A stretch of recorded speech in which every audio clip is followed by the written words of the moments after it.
Aku tidak pernah meminta perasaan ini.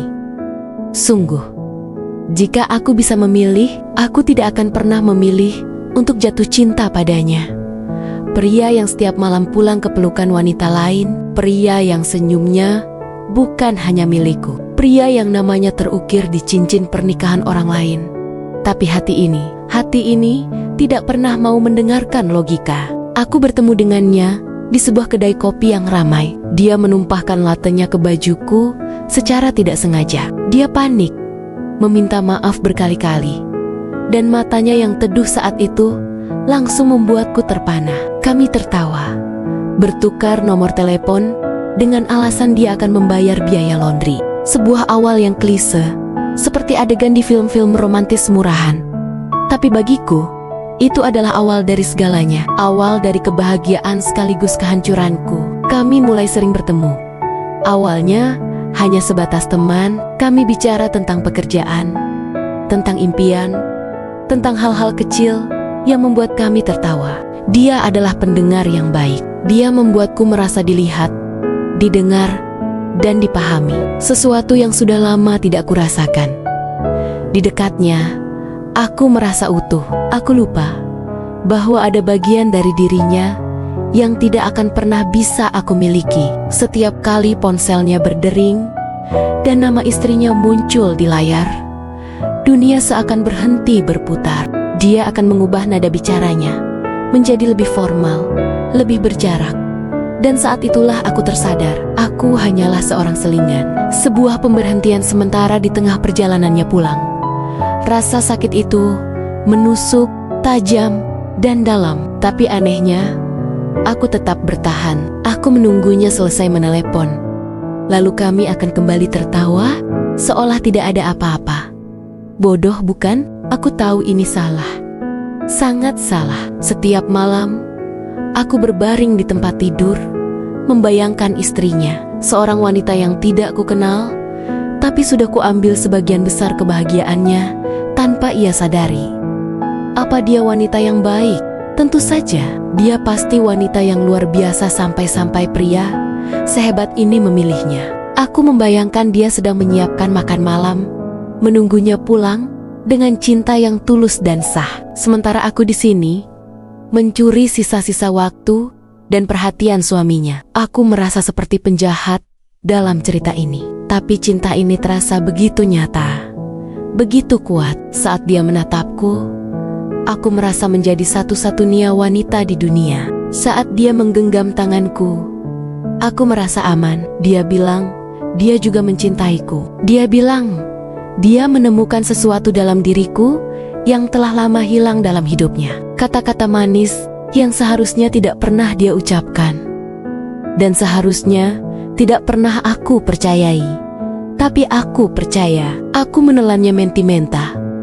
Karena itulah satu-satunya harapanku. Konflik batin ini membunuhku perlahan. Setengah dari diriku berteriak untuk lari, pergi sejauh mungkin dan melupakannya. Selamatkan diriku, selamatkan hati wanita lain yang tidak bersalah itu. Tapi setengah diriku yang lain tidak bisa. Setengah diriku yang lain terlalu mencintainya untuk melepaskannya. Aku terjebak dalam dilema antara apa yang benar dan apa yang membuatku bahagia. Aku sering bertanya pada diriku sendiri, apakah kebahagiaan yang dibangun di atas penderitaan orang lain itu pantas? Apakah aku berhak bahagia jika itu berarti merusak kebahagiaan sebuah keluarga? Jawabannya jelas tidak. Aku tahu jawabannya.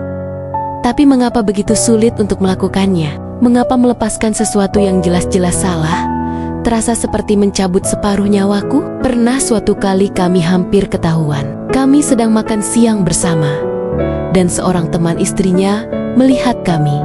Tatapan matanya penuh curiga. Jantungku berdebar kencang, tanganku dingin. Aku melihat kepanikan di wajahnya. Saat itu, aku sadar, hubungan ini bukan hanya tentang cinta dan kebahagiaan semu. Ini tentang kebohongan, rasa takut, dan rasa bersalah yang terus menghantui. Kami bukan pasangan normal yang bisa bergelenjelan dengan bebas. Kami adalah dua orang yang bersembunyi dalam bayang-bayang.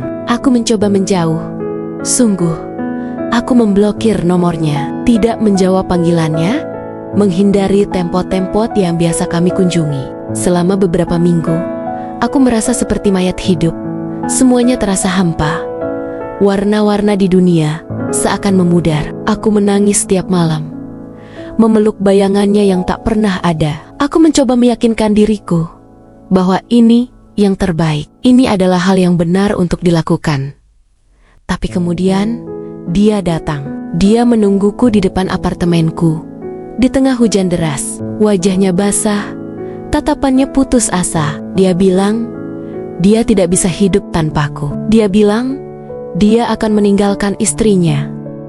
Janji-janji yang lagi-lagi membuat pertahananku runtuh. Aku lemah. Aku membukakan pintu untuknya dan membiarkan diriku kembali tenggelam dalam cinta terlarang ini. Sekarang, aku berada di titik terendah. Aku tidak tahu lagi mana yang benar dan mana yang salah. Aku mencintai seorang pria yang bukan milikku. Aku menyakiti wanita lain yang tidak kukenal. Dan yang paling parah, aku menyakiti diriku sendiri. Aku hidup dalam penantian yang tidak pasti, menunggu dia menepati janjinya, sambil terus dihantui rasa bersalah. Mungkin suatu hari nanti, aku akan cukup kuat untuk pergi.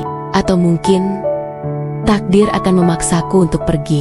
Aku tidak tahu apa yang akan terjadi di masa depan. Yang ku tahu sekarang, aku adalah seorang wanita yang mencintai pria yang sudah menikah.